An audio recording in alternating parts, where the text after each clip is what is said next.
Hello, and welcome back to another edition of Carrie's Gardening Channel. So today is March the 9th of 2020, and I want to give an update on how my Roselle red seedlings were doing.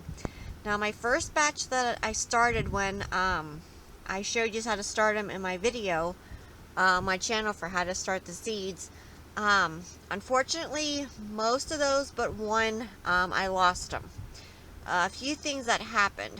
One, I've learned these are very susceptible to aphids, and they took a toll on them.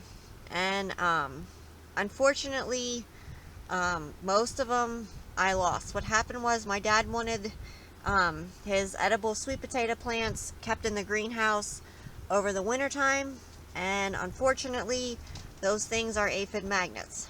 And they were basically a host plant, and then they kind of spread from there. So unfortunately, most of my Roselle red seedlings I had lost. I have one that's trying to hang on. It's barely hanging on, but it's trying.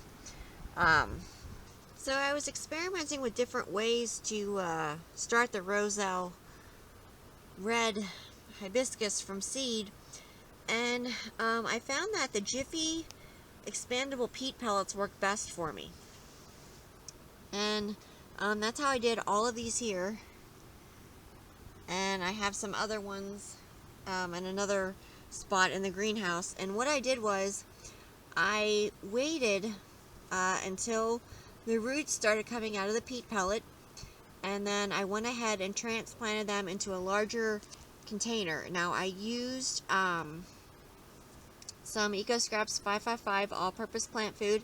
I just mixed it in with my potting mix when I put these in, and I just planted them. Now you can see I did not cover the peat pellet. I left the peat pellet out.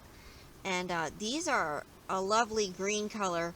The sun's coming in through the greenhouse, and the way that it is, it's making them look pale, but they're not pale. They're a nice green color.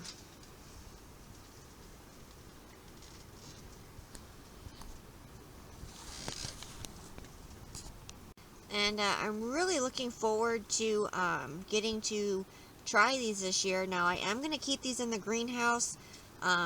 They tell you if you live in the north to get an earliest start that you can get on these as possible, which is why I started my other ones so early. But unfortunately, that didn't work, so I tried again. And these are doing so much better. You can see the leaves on them. These are the true leaves here. Now, this one here was damaged that day when the greenhouse door came open and it dropped on to 36 degrees in the greenhouse. So I had cut the seedling leaves off and left the true leaves go, because the true leaves weren't damaged, just the seedling leaves were.